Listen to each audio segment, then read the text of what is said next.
Adventure 3. A Case of Identity. "My dear fellow," said Sherlock Holmes as we sat on either side of the fire in his lodgings at Baker Street, "life is infinitely stranger than anything which the mind of man could invent. We would not dare to conceive the things which are really mere commonplaces of existence.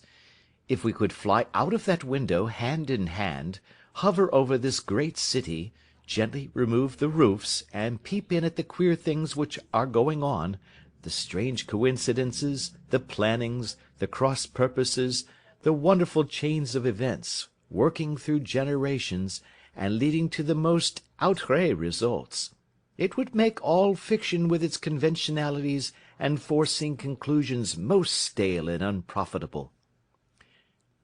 "And yet I am not convinced of it," I answered. "The cases which come to light in the papers are, as a rule, bald enough and vulgar enough. We have in our police reports realism pushed to its extreme limits, and yet the result is, it must be confessed, neither fascinating nor artistic." "A certain selection and discretion must be used in producing a realistic effect," remarked Holmes. "This is wanting in the police report, where more stress is laid, perhaps, upon the platitudes of the magistrate than upon the details, which to an observer contain the vital essence of the whole matter. Depend upon it, there is nothing so unnatural as the commonplace." I smiled and shook my head. "I can quite understand your thinking so," I said.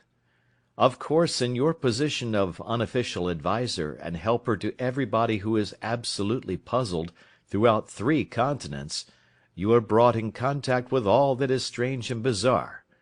But here," I picked up the morning paper from the ground, "let us put it to a practical test.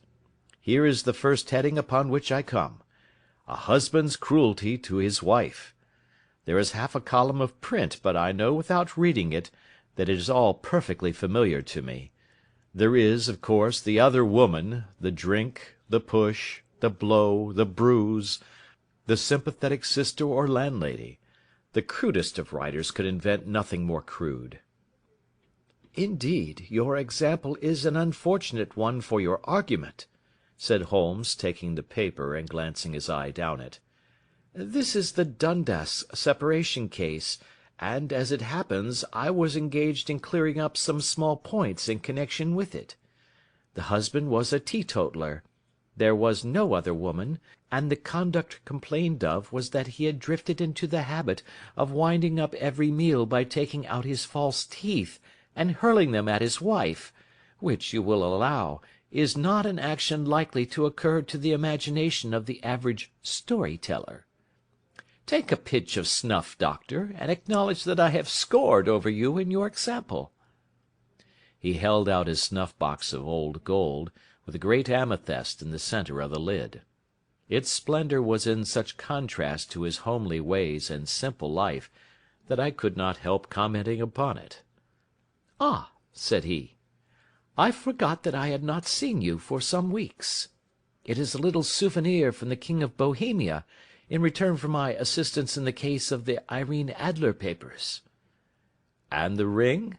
I asked, glancing at a remarkable brilliant which sparkled upon his finger. "It was from the reigning family of Holland, though the matter in which I served them was of such delicacy that I cannot confide it even to you, who have been good enough to chronicle 1 or 2 of my little problems." "And have you any on hand just now?" I asked with interest. "Some 10 or 12, but none which present any feature of interest. They are important, you understand, without being interesting. Indeed, I have found that it is usually in unimportant matters that there is a field for the observation, and for the quick analysis of cause and effect which gives the charm to an investigation. The larger crimes are apt to be the simpler, for the bigger the crime, the more obvious, as a rule, is the motive. In these cases, save for one rather intricate matter which has been referred to me from Marseilles, there is nothing which presents any features of interest. It is possible, however, that I may have something better before very many minutes are over, for this is one of my clients, or I am much mistaken." He had risen from his chair and was standing between the parted blinds, gazing down into the dull, neutral-tinted London street. Looking over his shoulder, I saw that on the pavement opposite there stood a large woman with a heavy fur boa round her neck, and a large curling red feather in a broad-brimmed hat, which was tilted in a coquettish Duchess of Devonshire fashion over her ear. From under this great panoply she peeped up in a nervous, hesitating fashion at our windows, while her body oscillated backward and forward, and her fingers fidgeted with her glove-buttons. Suddenly, with a plunge, as of the swimmer who leaves the bank, she hurried across the road, and we heard the sharp clang of the bell. "I have seen those symptoms before," said Holmes, throwing his cigarette into the fire. "Oscillation upon the pavement always means an affaire à coeur. She would like advice, but it is not sure that the matter is not too delicate for communication. And yet even here we may discriminate. When a woman has been seriously wronged by a man she no longer oscillates, and the usual symptom is a broken bell-wire. Here we may take it that there is a love matter, but that the maiden is not so much angry as perplexed or grieved. But here she comes in person to resolve our doubts." As he spoke there was a tap at the door, and the boy in buttons entered to announce Miss Mary Sutherland, while the lady herself loomed behind his small black figure like a full-sailed merchantman behind a tiny pilot-boat. Sherlock Holmes welcomed her with the easy courtesy for which he was remarkable, and having closed the door and bowed her into an arm-chair, he looked her over in the minute yet abstracted fashion which was peculiar to him. "Do you not find," he said, "that with your short sight it is a little trying to do so much typewriting?" "I did at first," she answered, "but now I know where the letters are without looking." Then, suddenly realizing the full purport of his words, she gave a violent start and looked up, with fear and astonishment upon her broad, good-humoured face. "You've heard about me, Mr. Holmes," she cried. "Else how could you know all that?" "Ha! Never mind," said Holmes, laughing.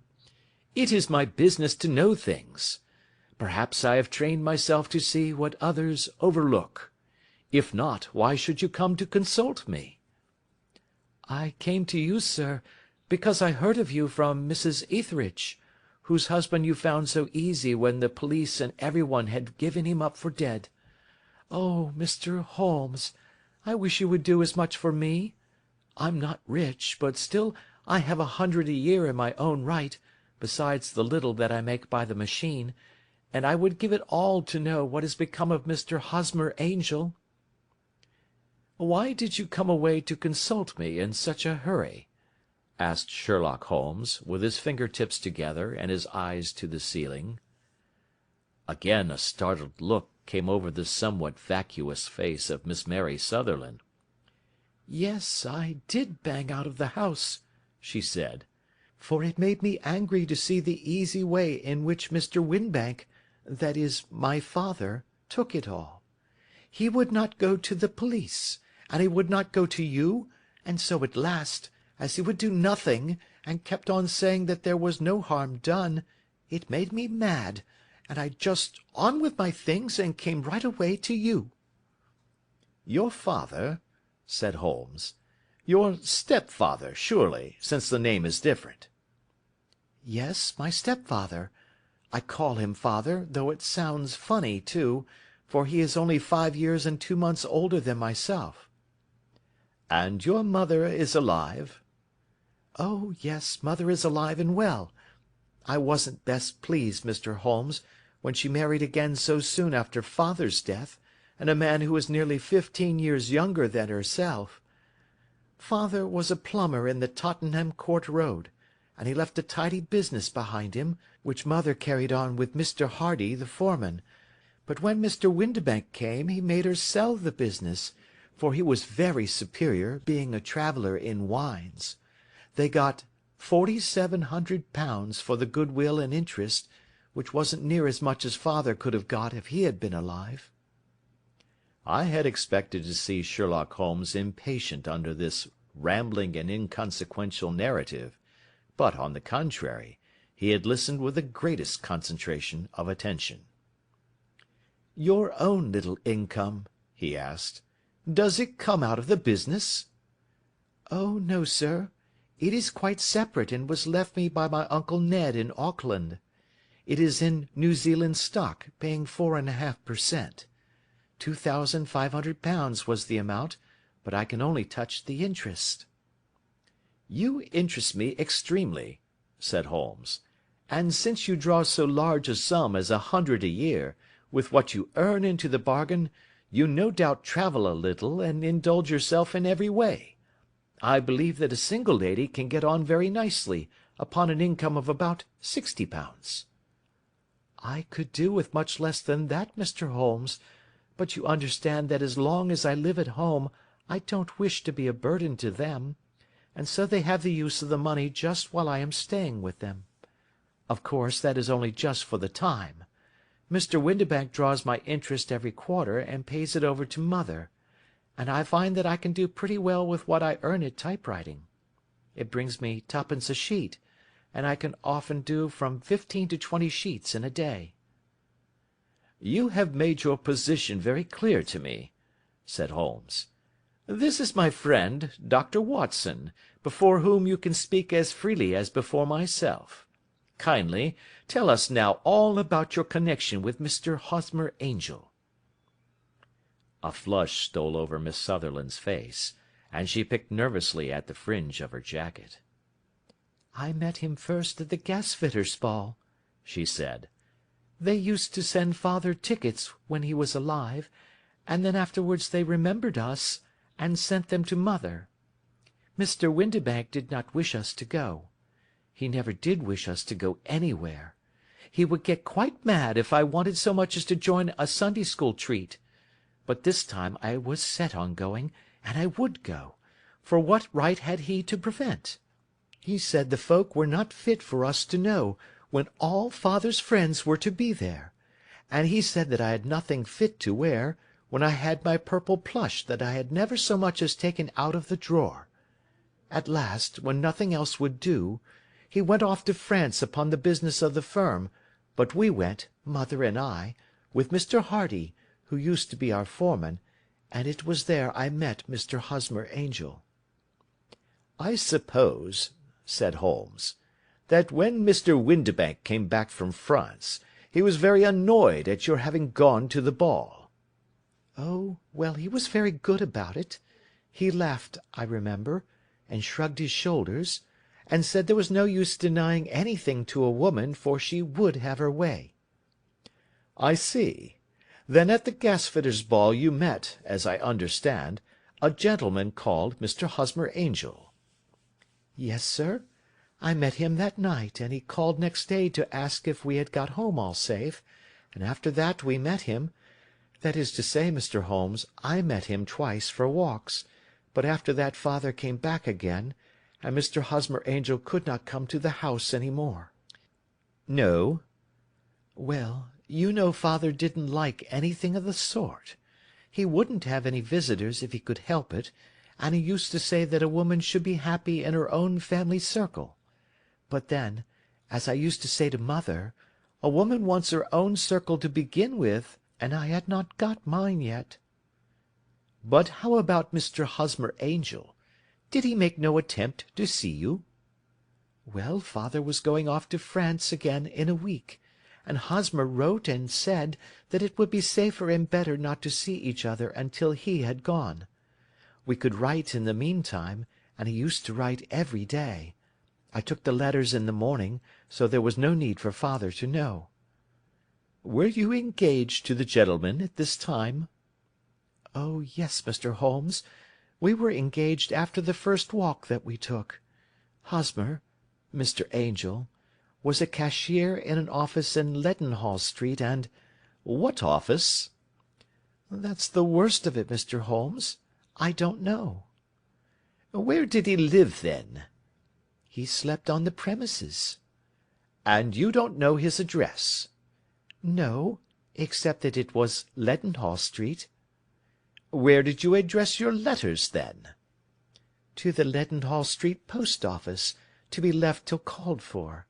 He said that if they were sent to the office he would be chaffed by all the other clerks about having letters from a lady, so I offered to typewrite them, like he did his, but he wouldn't have that, for he said that when I wrote them they seemed to come from me, but when they were typewritten he always felt that the machine had come between us. That will just show you how fond he was of me, Mr. Holmes, and the little things that he would think of." "It was most suggestive," said Holmes. "It has long been an axiom of mine that the little things are infinitely the most important. Can you remember any other little things about Mr. Hosmer Angel?" "He was a very shy man, Mr. Holmes. He would rather walk with me in the evening than in the daylight, for he said that he hated to be conspicuous. Very retiring and gentlemanly he was. Even his voice was gentle. He'd had the quinsy and swollen glands when he was young, he told me, and it had left him with a weak throat and a hesitating, whispering fashion of speech. He was always well dressed, very neat and plain, but his eyes were weak just as mine are, and he wore tinted glasses against the glare." "Well, and what happened when Mr. Windibank, your stepfather, returned to France?" "Mr. Hosmer Angel came to the house again, and proposed that we should marry before father came back. He was in dreadful earnest, and made me swear, with my hands on the Testament, that whatever happened I would always be true to him.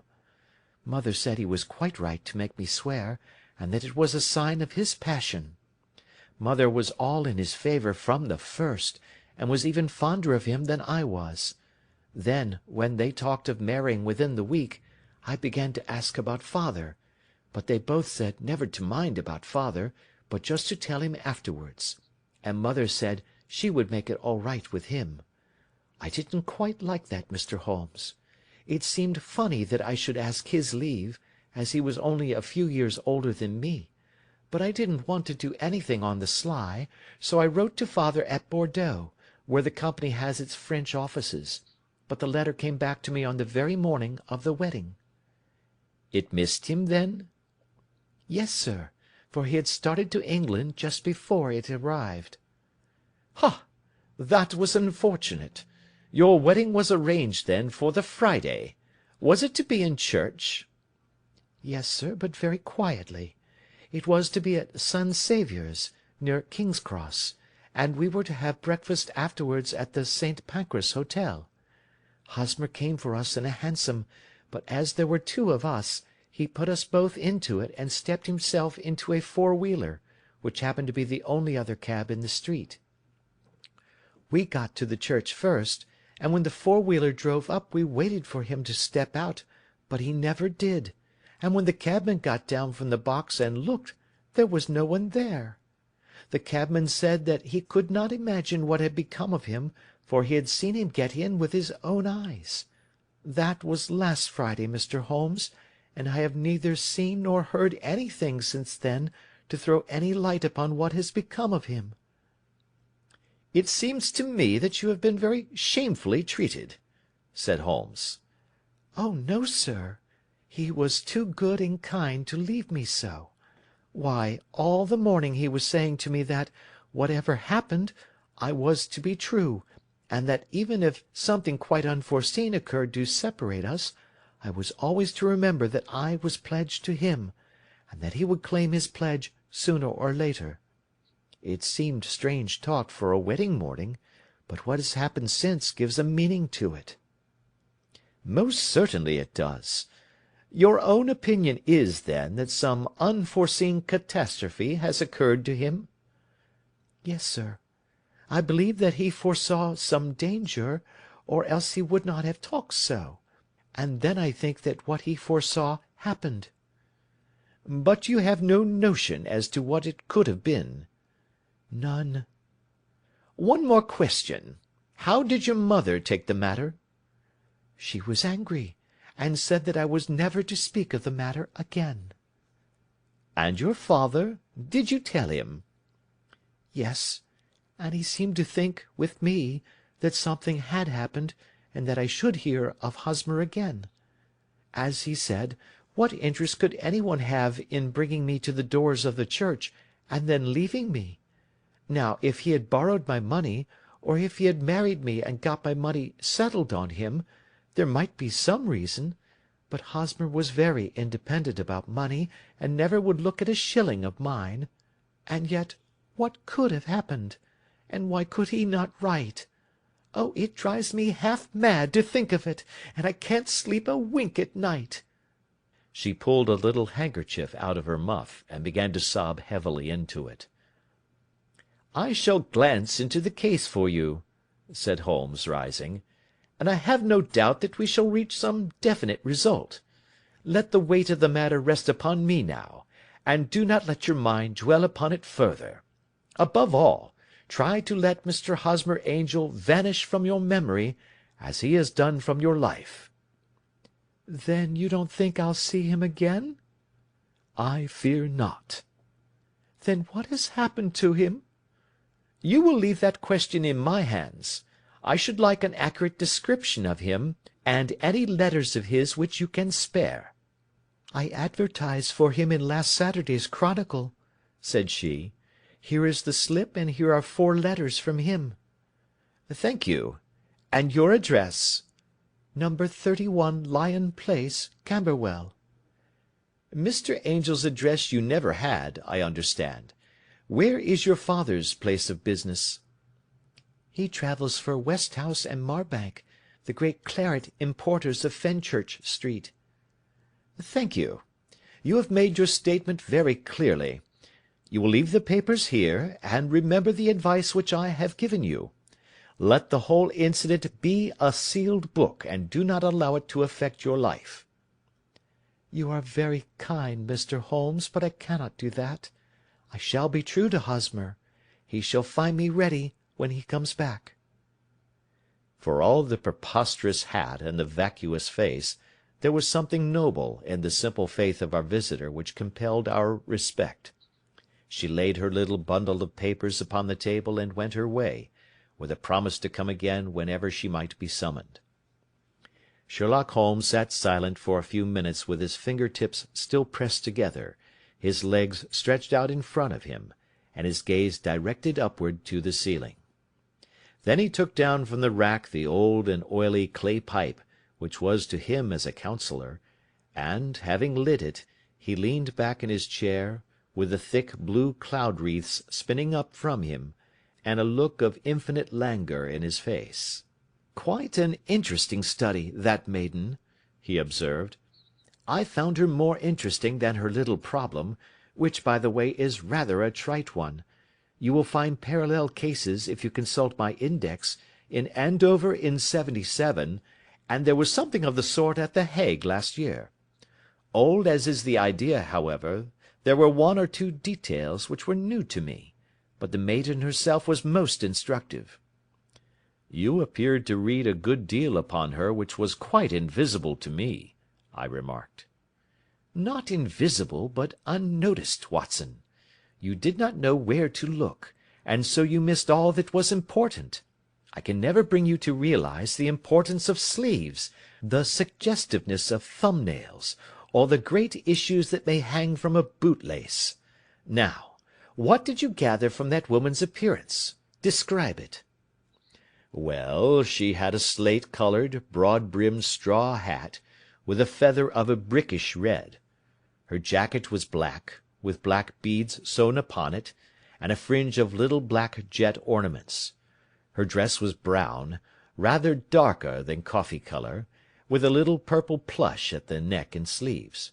Her gloves were greyish and were worn through at the right forefinger. Her boots I didn't observe. She had small round hanging gold earrings, and a general air of being fairly well-to-do in a vulgar, comfortable, easy-going way." Sherlock Holmes clapped his hands softly together, and chuckled. "'Pon my word, Watson, you are coming along wonderfully. You have really done very well indeed. It is true that you have missed everything of importance, but you have hit upon the method, and you have a quick eye for colour. Never trust to general impressions, my boy, but concentrate yourself upon details. My first glance is always at a woman's sleeve. In a man it is perhaps better first to take the knee of the trouser. As you observe, this woman had plush upon her sleeves, which is a most useful material for showing traces. The double line a little above the wrist, where the typewriter presses against the table, was beautifully defined. The sewing machine, of the hand type, leaves a similar mark, but only on the left arm, and on the side of it farthest from the thumb, instead of being right across the broadest part, as this was. I then glanced at her face, and, observing the dint of a pince-nez at either side of her nose, I ventured to remark upon short sight in typewriting, which seemed to surprise her. It surprised me. But surely it was obvious. I was then much surprised and interested on glancing down to observe that, though the boots which she was wearing were not unlike each other, they were really odd ones, the one having a slightly decorated toe-cap, and the other a plain one. One was buttoned only in the 2 lower buttons out of 5, and the other at the 1st, 3rd, and 5th. Now, when you see that a young lady, otherwise neatly dressed, has come away from home with odd boots, half buttoned, it is no great deduction to say that she came away in a hurry. And what else? I asked, keenly interested, as I always was, by my friend's incisive reasoning. I noted, in passing, that she had written a note before leaving home, but after being fully dressed. You observed that her right glove was torn at the forefinger, but you did not apparently see that both glove and finger were stained with violet ink. She had written in a hurry and dipped her pen too deep. It must have been this morning, or the mark would not remain clear upon the finger. All this is amusing, though rather elementary, but I must go back to business, Watson. Would you mind reading me the advertised description of Mr. Hosmer Angel? I held the little printed slip to the light. Missing, it said, on the morning of the 14th, a gentleman named Hosmer Angel, about 5 feet 7 inches in height, strongly built, sallow complexion, black hair, a little bald in the centre, bushy black side whiskers and moustache, tinted glasses, slight infirmity of speech, was dressed when last seen in black frock-coat faced with silk, black waistcoat, gold Albert chain, and grey Harris tweed trousers, with brown gaiters over elastic-sided boots, known to have been employed in an office in Leadenhall Street. Anybody bringing— "That will do," said Holmes. "As to the letters," he continued, glancing over them, "they are very commonplace. Absolutely no clue in them to Mr. Angel, save that he quotes Balzac once. There is one remarkable point, however, which will no doubt strike you." "They are typewritten," I remarked. "Not only that, but the signature is typewritten.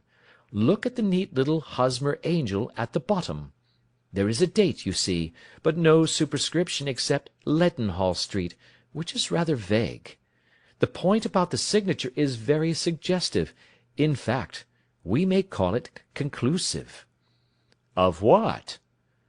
"My dear fellow, is it possible you do not see how strongly it bears upon the case?" "I cannot say that I do, unless it were that he wished to be able to deny his signature if an action for breach of promise were instituted." "No, that was not the point. However, I shall write 2 letters, which should settle the matter. One is to a firm in the City, the other is to the young lady's stepfather, Mr. Windibank, asking him whether he could meet us here at 6 o'clock to-morrow evening. It is just as well that we should do business with the male relatives. And now, Doctor, we can do nothing until the answers to those letters come, so we may put our little problem upon the shelf for the interim." I had had so many reasons to believe in my friend's subtle powers of reasoning and extraordinary energy in action, that I felt that he must have some solid grounds for the assured and easy demeanour with which he treated the singular mystery which he had been called upon to fathom. Once only had I known him to fail, in the case of the King of Bohemia and the Irene Adler photograph. But when I looked back to the weird business of the sign of 4, and the extraordinary circumstances connected with the study in scarlet, I felt that it would be a strange tangle indeed which he could not unravel. I left him then, still puffing at his black clay pipe, with the conviction that when I came again on the next evening, I would find that he held in his hands all the clues which would lead up to the identity of the disappearing bridegroom of Miss Mary Sutherland. A professional case of great gravity was engaging my own attention at the time, and the whole of next day I was busy at the bedside of the sufferer. It was not until close upon 6 o'clock that I found myself free, and was able to spring into a hansom and drive to Baker Street, half afraid that I might be too late to assist at the dénouement of the little mystery. I found Sherlock Holmes alone, however, half asleep, with his long, thin form curled up in the recesses of his armchair. A formidable array of bottles and test-tubes, with the pungent, cleanly smell of hydrochloric acid, told me that he had spent his day in the chemical work which was so dear to him. "Well, have you solved it?" I asked as I entered. Yes, it was the bisulfate of baryta. "No, no, the mystery!" I cried. Oh, that! I thought of the salt that I had been working upon. There was never any mystery in the matter, though, as I said yesterday, some of the details are of interest. The only drawback is that there is no law, I fear, that can touch the scoundrel." "Who was he, then, and what was his object in deserting Miss Sutherland?" The question was hardly out of my mouth, and Holmes had not yet opened his lips to reply, when we heard a heavy footfall in the passage, and a tap at the door. "This is the girl's stepfather, Mr. James Windibank," said Holmes. "He has written to me to say that he would be here at 6. Come in."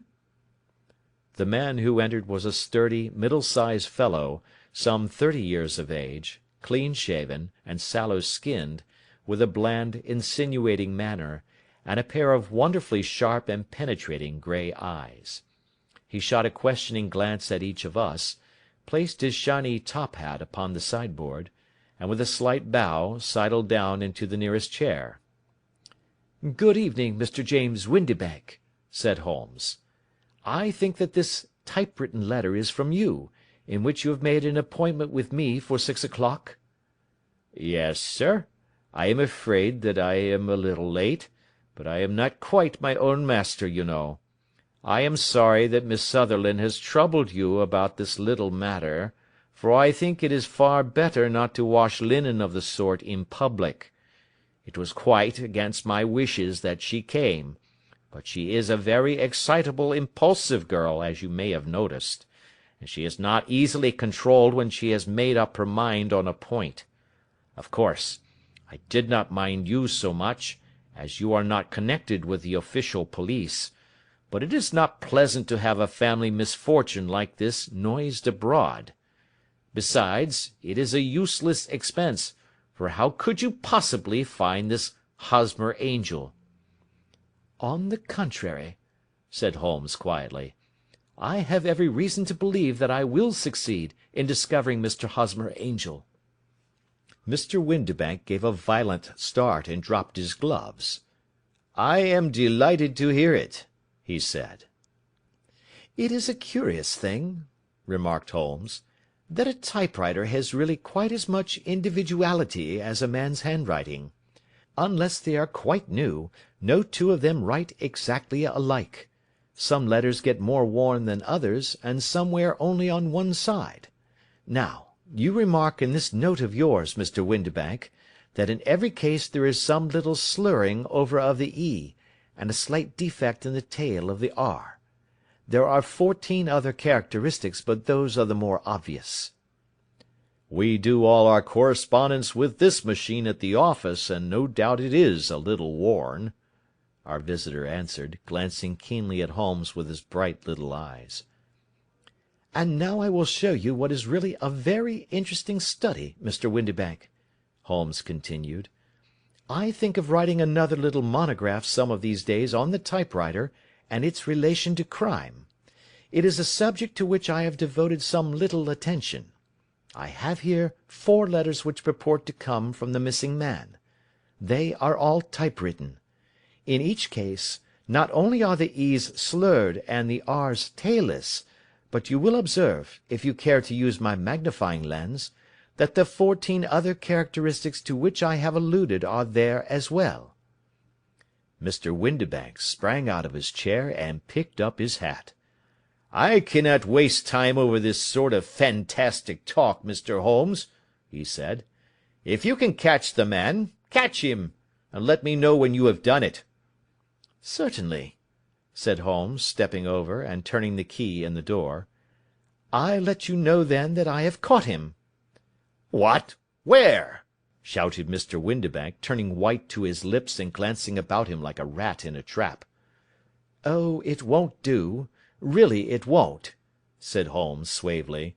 "There is no possible getting out of it, Mr. Windibank. It is quite too transparent, and it was a very bad compliment when you said that it was impossible for me to solve so simple a question. That's right. Sit down and let us talk it over." Our visitor collapsed into a chair, with a ghastly face and a glitter of moisture on his brow. It's not actionable," he stammered. "I am very much afraid that it is not. But between ourselves, Windibank, it was as cruel and selfish and heartless a trick in a petty way as ever came before me. Now, let me just run over the course of events, and you will contradict me if I go wrong." The man sat huddled up in his chair, with his head sunk upon his breast, like one who is utterly crushed. Holmes stuck his feet up on the corner of the mantelpiece, and leaning back with his hands in his pockets, began talking, rather to himself, as it seemed, than to us. "The man married a woman very much older than himself for her money," said he, "and he enjoyed the use of the money of the daughter as long as she lived with them. It was a considerable sum, for people in their position, and the loss of it would have made a serious difference. It was worth an effort to preserve it. The daughter was of a good, amiable disposition, but affectionate and warm-hearted in her ways, so that it was evident that with her fair personal advantages, and her little income, she would not be allowed to remain single long. Now her marriage would mean, of course, the loss of 100 a year, so what does her stepfather do to prevent it? He takes the obvious course of keeping her at home, and forbidding her to seek the company of people of her own age. But soon he found that that would not answer for ever. She became restive, insisted upon her rights, and finally announced her positive intention of going to a certain ball. What does her clever stepfather do then? He conceives an idea more creditable to his head than to his heart. With the connivance and assistance of his wife, he disguised himself, covered those keen eyes with tinted glasses, masked the face with a moustache and a pair of bushy whiskers, sunk that clear voice into an insinuating whisper, and doubly secure on account of the girl's short sight, he appears as Mr. Hosmer Angel, and keeps off other lovers by making love himself." "It was only a joke at first," groaned our visitor. "We never thought that she would have been so carried away." "Very likely not. However that may be, the young lady was very decidedly carried away, and having quite made up her mind that her stepfather was in France, the suspicion of treachery never for an instant entered her mind. She was flattered by the gentleman's attentions, and the effect was increased by the loudly expressed admiration of her mother. Then Mr. Angel began to call, for it was obvious that the matter should be pushed as far as it would go, if a real effect were to be produced. There were meetings, and an engagement, which would finally secure the girl's affections from turning towards any one else. But the deception could not be kept up for ever. These pretended journeys to France were rather cumbrous. The thing to do was clearly to bring the business to an end in such a dramatic manner that it would leave a permanent impression upon the young lady's mind, and prevent her from looking upon any other suitor for some time to come.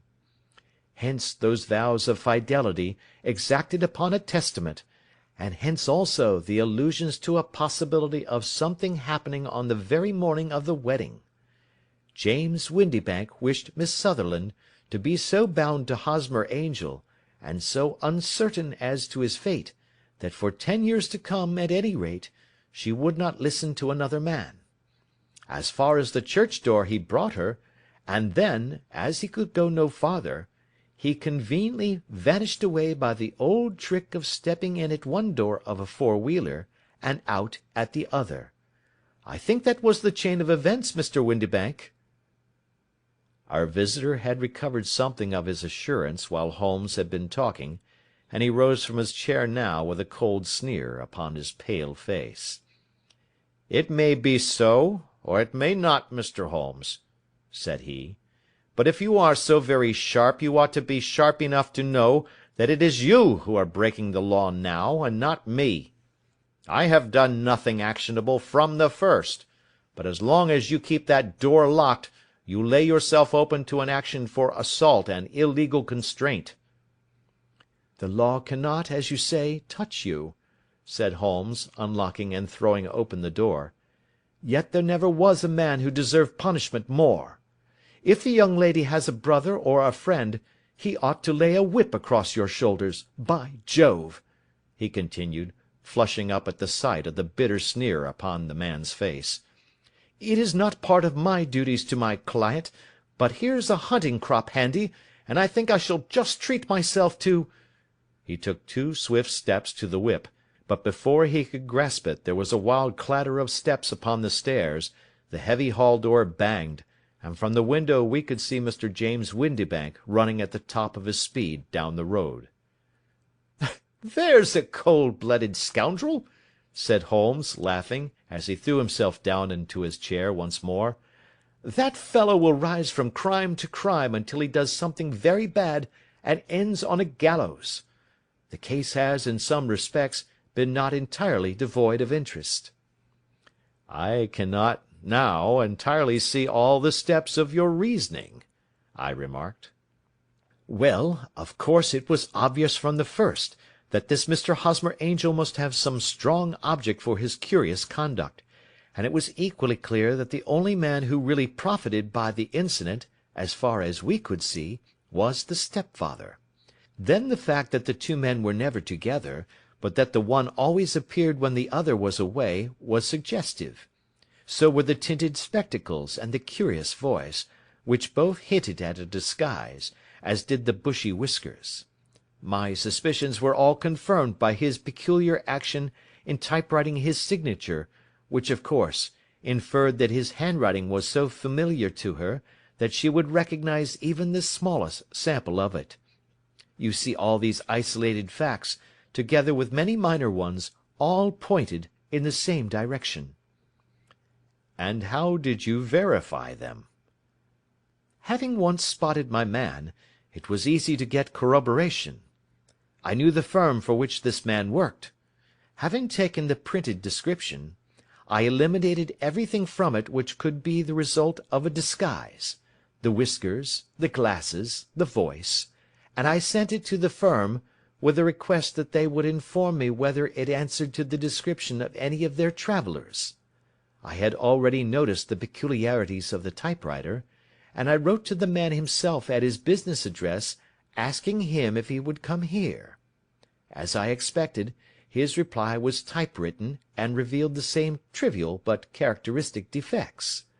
The same post brought me a letter from Westhouse and Marbank, of Fenchurch Street, to say that the description tallied in every respect with that of their employee, James Windibank. Voilà tout." "And Miss Sutherland?" "If I tell her she will not believe me. You may remember the old Persian saying, 'There is danger for him who taketh the tiger cub, and danger also for whoso snatches a delusion from a woman.' There is as much sense in Hafiz as in Horace, and as much knowledge of the world." End of Adventure 3.